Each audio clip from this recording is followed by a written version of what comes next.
오늘은 사순절 기간 중에 네 번째 주일입니다. 그래서 오늘도 저는 예수라는 제목으로 하나님의 말씀을 전하고자 합니다. 제가 초등학교를 다닐 때에 담임 선생님들이 이 수업 시간 때 아주 재미있는 옛날 이야기를 자주 들려주셨습니다.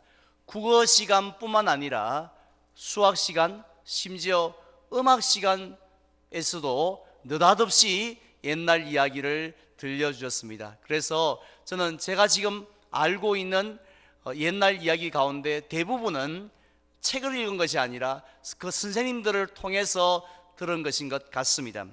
이처럼 선생님들이 그 귀한 수업 시간에 수업을 하지 않고 옛날 이야기를 들려주신 이유가 무엇인지 어느 정도는 짐작이 가시죠. 그 이유는 워낙 시골 아이들이 책을 읽지 않기 때문이 아니라 수업 시간에 너무 떠들기 때문이었습니다. 그래서 선생님이 아이들이 수업에 잘 집중하지 않고 피곤해하고 지루해하면 좋다, 옛날 이야기 하나 들려주마, 이러면 잠자는 아이들이 깨어나고 떠들던 아이들이 쫙 하면서 선생님에게만 집중했던 그런 기억이 납니다. 그런데 흥미로운 사실은 신약 성경에 나오는 공감복음에 보면요, 우리 예수님께서도 이 땅에 계실 때에 아주 재미있는 이야기를 무리들에게 많이 들려주셨다는 것입니다. 우리는 그 이야기를 가리켜서 비유라고 부르고 있는데요, 그렇다면 예수님께서 3년이라는 짧은 공생의 기간 중에서 왜 그렇게 많은 비유의 이야기들을 사람들에게 들려주셨을까요? 마치 초등학교 선생님들처럼 무리들이 예수님 앞에 나오면 말씀에 귀를 기울이지 않고 메모도 하지 않고 자기들끼리 이야기하고 웃고 쑥덕거리고 때론 졸기도 하고, 그러니까 예수님께서 비유를 들려주신 것은 절대로 아닙니다. 단순히 무리들의 그 관심을 예수님에게 끌기 위해서 그냥 즉흥적으로 생각나시는 대로 재미있는 이야기들을 여기서 저기서 툭툭 던지신 것이 아니었다는 것입니다. 예수님께서 비유의 이야기를 들려주셨던 것은요, 하나님 나라에 감추어진 비밀들을 그 무리들에게 좀 더 쉽고 좀 더 분명하게 전달하시기 위해서 비유라는 독특한 방법을 사용하셨습니다. 예를 들면 지난 주일에 말씀을 드린 것처럼요, 누가복음 10장에 보면 어떤 율법사가 예수님에게 질문을 합니다. 몰라서 질문한 게 아니라 자기를 옳게 보이려고 질문하는데 선생님, 누가 나의 이웃입니까? 라고 질문을 했습니다. 그러자 우리 예수님께서는 그에게 어떤 비유로 그 질문에 대답을 하셨습니까? 바로 선한 사마리아 사람의 비유를 통해서 대답을 하셨습니다. 그래서 그 율법사에게 너는 지금 너의 이웃이라는 한계가 있는데 그 이웃의 한계를 좀 무너뜨렸으면 좋겠다. 그래서 누구든지 강도 만난 자와 같이 그 사람이 누구라 할지라도 어렵고 힘든 가운데 있으면 네가 먼저 가서 이웃이 되어주라 하는 것이 바로 하나님의 뜻이다 라고 비유를 통해서 가르쳐 주셨습니다.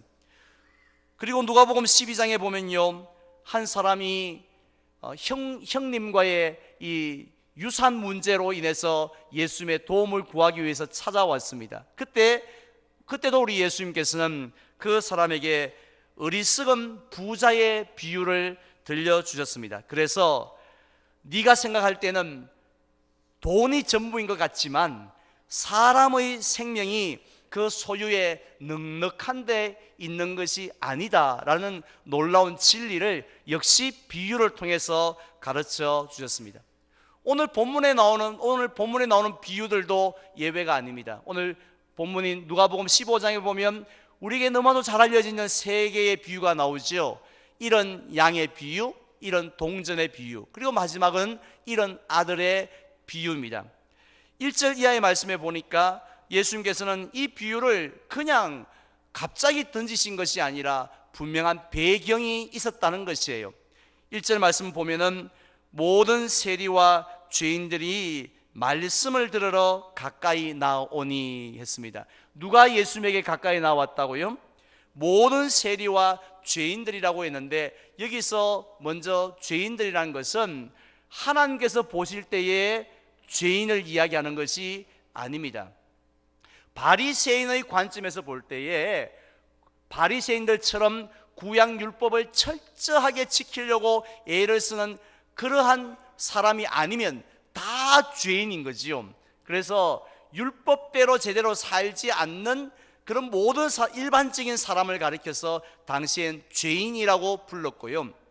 그런데 그 죄인들 가운데서도 이 등급이 있지 않겠습니까? 소고기도 부위마다 등급이 있는 것처럼, 따라서 이 죄인들도 하나님 앞에는 다 똑같은 죄인이지만, 그러나 사람들이 볼 때는 더 나쁜 죄인, 더 저지른 죄인들이 있지 않습니까? 따라서 그때 당시 사람들이 생각할 때에 정말 죄인 중에 죄인, 죄질이 가장 나쁘고 죄인의 괴수라고 할 수 있는, 그렇게 불렀던 사람들이 있었습니다. 그들은요, 어느 정도까지 심한 취급을 받았느냐 하면, 몸을 파는 창기 있죠.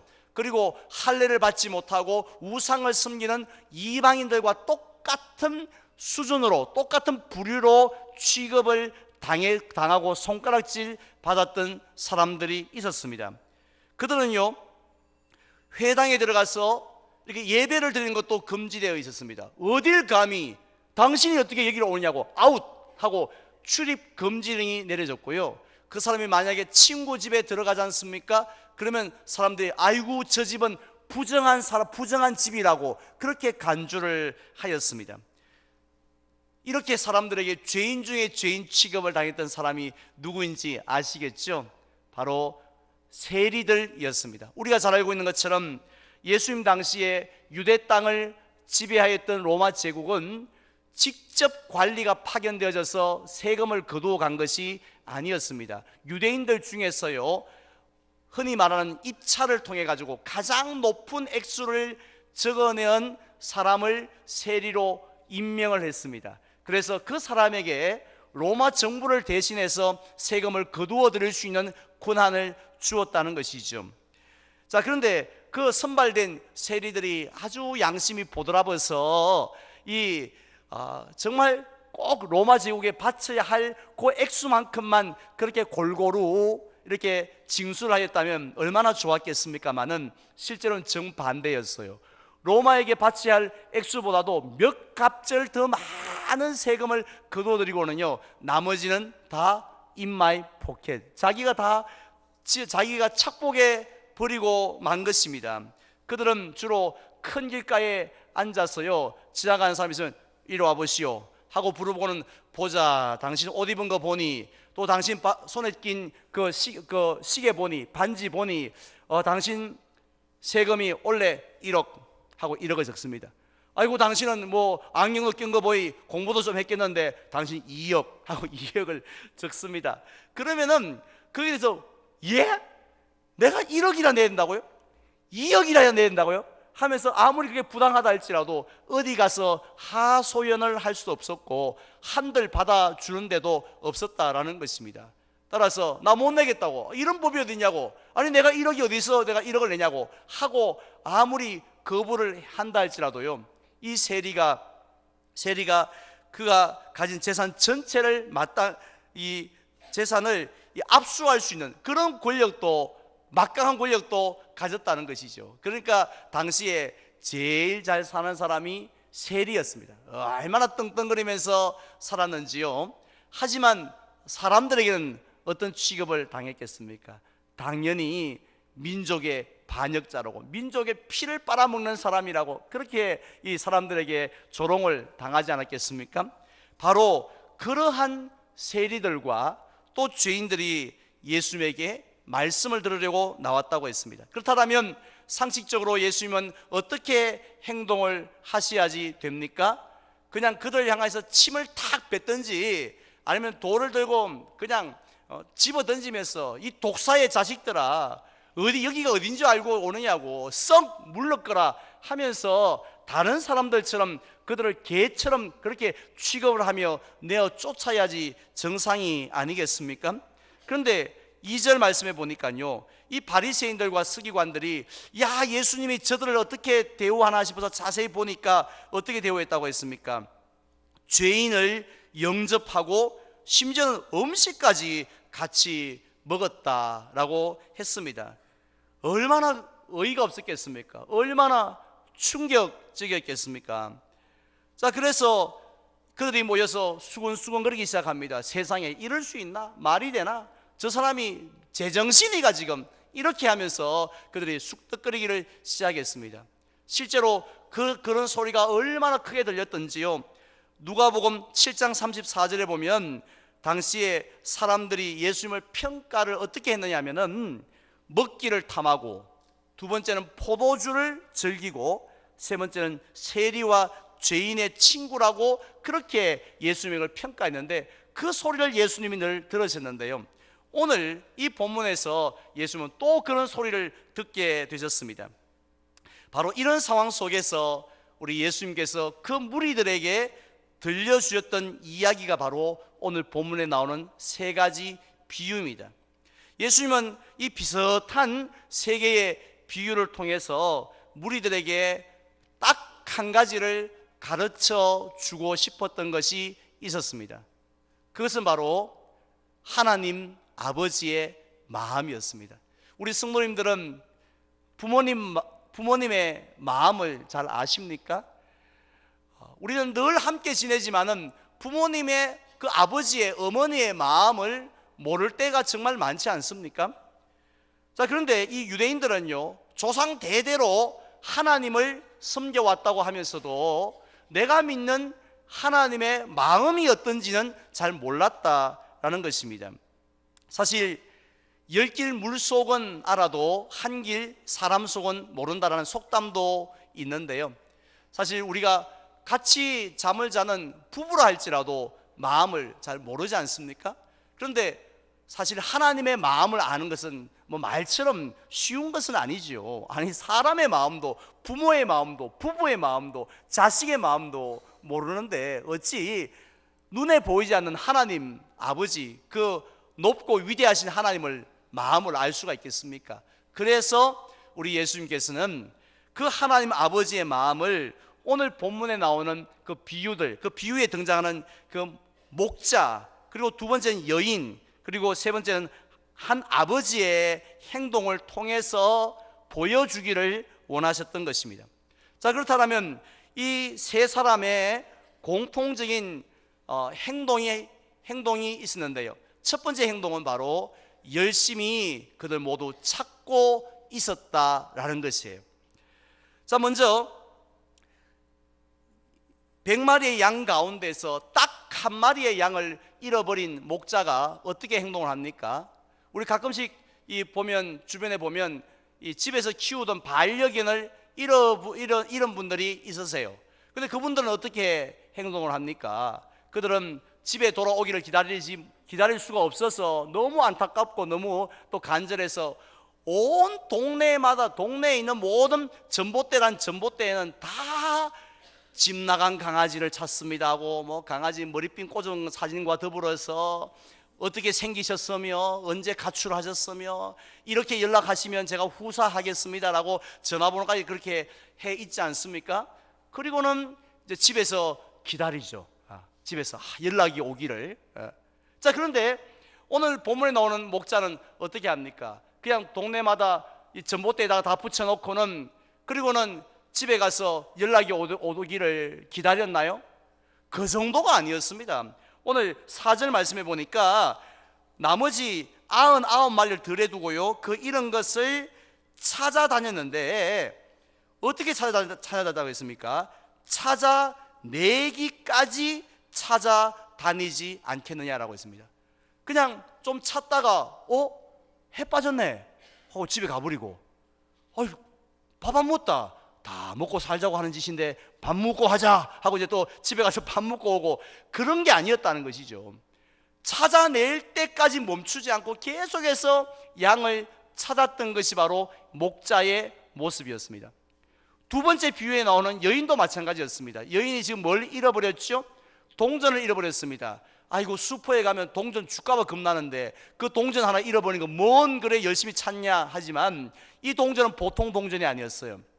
당시에 여자가 결혼을 하면 남편이 여보 우리 결혼했어 하고 그 결혼의 증표로 10개의 동전을 기념으로 준 거죠. 그러니까 그건 단순한 동전이 아닌 기념주 하나 마찬가지입니다. 자, 그런데 그 동전 중에 하나를 잃어버린 거예요. 그 사실을 남편이 알아봐요. 얼마나 열받겠어요. 그것도 얼마나 또 이게 귀합니까? 그래서 이 여인이 그 동전을 어떻게 하죠? 찾기 위해서 집안에 불을 환하게 다 켭니다. 뭐 기름값 아끼지 않고 다 켜고는, 그리고 썰어가면서 부지런히 찾았다라고 했습니다. 마지막 세 번째로 이 아들 잃은 아버지는 어떻게 행동합니까? 아버지가 죽지도 않았는데 벌써 재산을 달라고 말했고요. 재산을 주니 기다렸다는 듯이 이 외국에 나가서 허랑방탕한 삶을 살면서 다 탕진을 해버린 그런 불효 자식 아닙니까? 자, 그런데 오늘 읽지 않았습니다만 20절에 보니까요, 그 아들이 돌아왔을 때에 아버지가 어떻게 행동합니까? 제가 봉독합니다. 이에 일어나서 아버지께로 돌아가니라. 아직도 거리가 먼데 아버지가 그를 보고 측은히 여겨 달려가 목을 안고 입을 맞추니 했습니다. 자, 누가 누구를 먼저 발견합니까?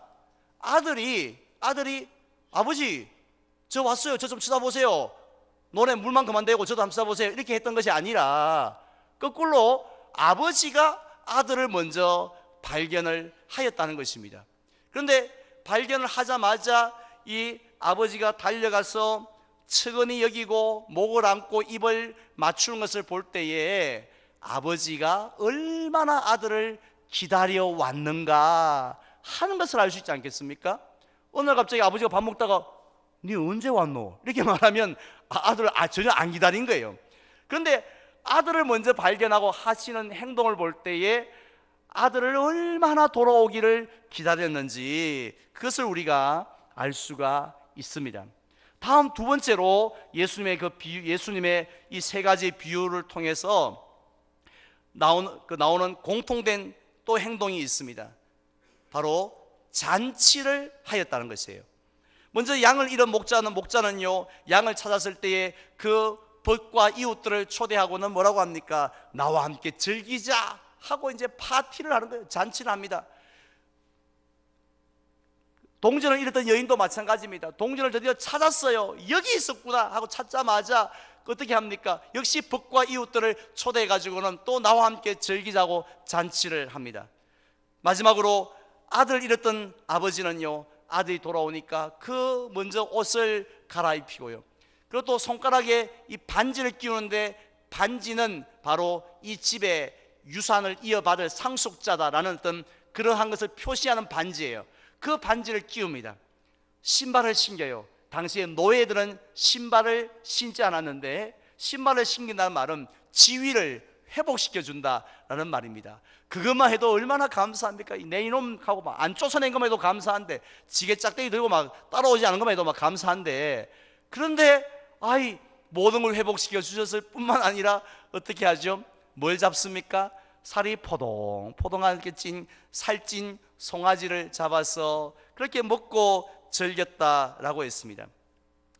이 세 가지의 비유를 통해서, 특별히 그 비유에 등장하는 그 세 사람의 공통된 행동을 통해서 우리 예수님 앞에 있는 무리들이, 쑥덕쑥덕거리고 있는 무리들이 제발 좀 하나님 아버지 마음을 좀 알았으면, 늘 하나님 섬긴다고 큰 소리만 뻥뻥 치지 말고, 늘 부모 섬긴다고 말만 하지 말고 부모 마음을 아는 게 중요한 것처럼 하나님의 마음을 좀 너희들이 좀 알아줬으면 좋겠다, 그런 말씀으로 비유를 들려줬습니다. 자, 그렇다면 오늘 본문을, 이 비유를 통해서 하나님의 마음은 어떠함을 알 수 있습니까? 먼저 우리는 하나님 아버지께서는요, 무엇을 가장 가슴 아파하시는지 알 수 있지 않습니까? 반대로 무엇을 가장 기뻐하시는지도 이 세 사람의 행동을 통해서 알 수가 있습니다.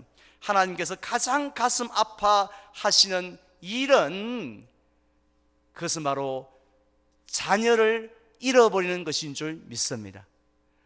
우리 혹시 부모님들 중에 자녀를 잃어버리신 분들 있습니까? 잠시라도 장을 보다가 어떻게 사람 많은 곳에서 잃어버리신 분들 계시잖아요. 그때 제가 여쭤봤어요. 기분이 어땠느냐고. 그때 기분은 갑자기 자녀가 비록 단 몇십 초였다 할지라도 자녀가 없어서 그때 얼마나 정말 당황합니까? 실제로 자식을 못 찾았다라면 그 부모의 마음이 어떻겠어요? 무슨 음식을 먹고 무슨 호강을 한들 웃을 수가 있겠습니까? 하나님 아버지도 똑같으신 줄 믿습니다. 하나님께서 지으신, 하나님의 형상대로 지은 사람들이 하나님을 경외하고 하나님을 사랑하면서 살지 않고요, 하나님 품보다는 세상 품을 더 좋아해서 하나님을 의지하기보다는 자기 주먹 더 의지하고 자기 물질 더 의지해서 세상으로 향하여 나아간 그것을 가장 슬프게 생각하신다는 것이에요. 그 다음 반대로 하나님께서 무엇을 가장 기뻐하실까요?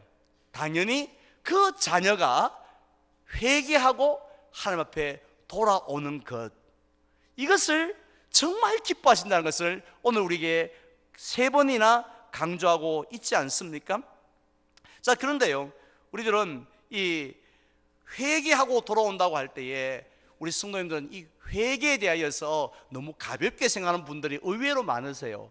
그냥 회개는 내가 잘못했구나, 다시 그러지 말아야지, 이 정도가 회개라고 생각을 합니다. 그래서 어떤 정치인들은 국민 여러분 죄송합니다, 여러분에게 실망을 끼쳐서 죄송하다고, 피해자에게 너무 죄송하다고, 가족들에게 너무 송구하다고 하면서 닭똥 같은 눈물을 뚝뚝 흘리고 고개를 푹 숙이고 있으면 자기 죄가 다 용서받은 줄 압니다마는, 사실은 회개의 목적은 죄 사함 아니, 죄를 용서함 받는 거 아니겠습니까? 그런데 내가 후회하고 내가 안타깝게 생각하고 그러지 말아야지 한다고 해서 우리의 죄가 용서함을 받는 것은 아니란 것이죠. 구약 성경에 보면 죄 사함을 받기 위해서는 한 가지 방법밖에 없었습니다. 그것은 어린 양이 대신 죽는 것입니다. 어린 양의 피가 흘러야지 죄 사함을 받을 수 있습니다. 그렇기 때문에 하나님께서는 허물과 죄로 죽었던 저와 여러분들을 살리시되 모든 죄에서 영원토록 우리를 구원하여 주시기 위하여서 누구를 보내셨습니까? 바로 예수 그리스도를 보내셨는 줄 믿으시기를 바랍니다. 그리고 그분이 오늘 이번에 사술전 기간이지만 십자가에 달려 죽으신 것도 바로 우리 죄를 대신하여 죽으신 것인 줄 믿으시기를 바랍니다.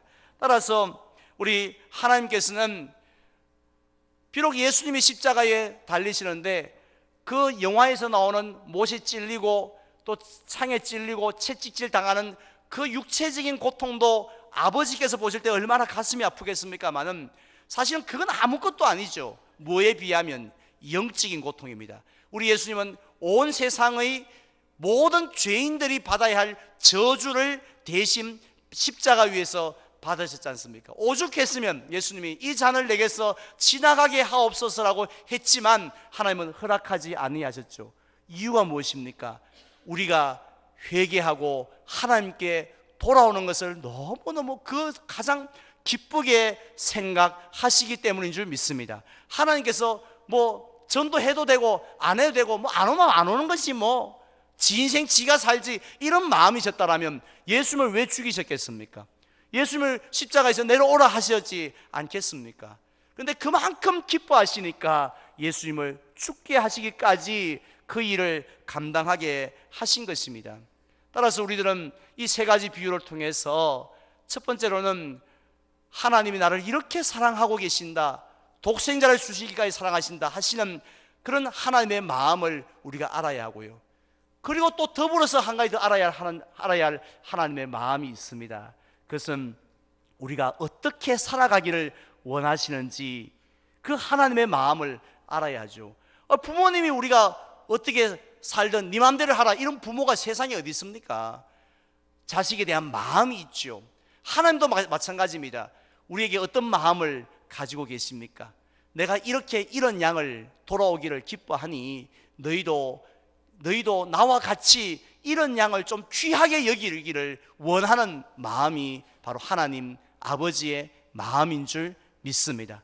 그런데 우리가 예배를 잘 드려야지 하는 마음은 넘쳐나요. 내가 기도를 열심히 해야지 하는 마음도 넘쳐납니다. 내가 우리 성도들에게 막 밥 잘해서 잘 먹여야지 하는 마음도 넘쳐나요. 그렇지만 딱 한 가지, 잃어버린 양에 대한 마음이 바짝 메말라 있다라면 뭐 전도는 나하고 무슨 상관이 있지? 이런 마음이 우리에게 있다라면 하나님 보시기에 어떠하다 생각하십니까? 우리가 그 하나님 아버지의 마음을 오늘 본문을 통해서 몰랐다라면은 몰랐다면 그냥 넘어갈 수 있겠지만 하나님의 마음을 알았다라면 우리 마음 속에 정말 잃어버린 양에 대한 마음이 어떠한지를 한번 점검해 보고요, 그 마음이 메말라 있다라면 우리들은 그냥 넘어가서는 안 되지 않겠습니까? 우리가 그냥 뭐 그럴 수도 있지라고 말해서는 우리가 제대로 신앙생활을 할 수 없다고 하지 않겠습니까? 그래서 하나님 아버지의 마음을 우리가 안다라면, 하나님, 내가 비록 뭐 전도대에 못 나온다 할지라도 내가 있는 그 가정에서, 직장에서, 그 모임 가운데서 그리스도를 드러내고, 저 영혼 하나님 앞에 돌아오기를, 저 영혼 예수 믿고 구원받기를 원하시는데, 저 영혼이 돌아오면 빈부귀천과 관계없이 하나님 아버지 너무 기뻐하시는데, 이러한 마음으로 바라보고, 이러한 마음으로 기도하고, 이러한 마음으로 그리스도를 드러내기를 원하는 것이 하나님 아버지의 마음인 줄 믿습니다. 이제 저는 말씀을 맺으려고 하는데요, 우리 이번 주간부터 여호수아 전도대가 출정을 합니다. 그리고 또 지난 겨울에는요, 그 추운 가운데서도 두 발로 전도대가 호떡으로 복음을 전하였습니다. 여호수아가 한 번씩 전도할 때마다 3,000명씩 회개하고 돌아오면 얼마나 좋겠습니까? 호떡 한 개 줄 때마다 100명씩 전도되어진다면 얼마나 기분 좋겠습니까? 하지만 아무리 나가서 전도해도 눈앞에 당장 열매가 보이지를 않습니다. 그래서 우리 마음이 낙심이 되어져요. 하지만은 기억하십시오. 누가 기뻐하실까요? 우리를 구원하신 하나님 아버지께서는 기뻐하실 줄 믿습니다. 요즘 뭐 전도가 돼? 하고 우리가 그 자리에 머물러 있고 우리들끼리 예배나 잘 드리고 우리끼리 성경 공부나 열심히 한다라면 과연 하나님께서 잘한다 기뻐하시겠습니까? 따라서 우리가 어떤 전도에도 상관이 없습니다. 어떤 자리든지 상관이 없습니다. 하나님 아버지의 마음을 기억하시기를 바랍니다. 그래서 잠시 후에 부를 찬송에도 믿는 자여 의할고 라는 그 탄식이 누구의 탄식입니까? 주님의 탄식입니다. 그래서 그냥 교회가 부흥이 안 되니까 목사의 탄식이라 생각하지 마십시오.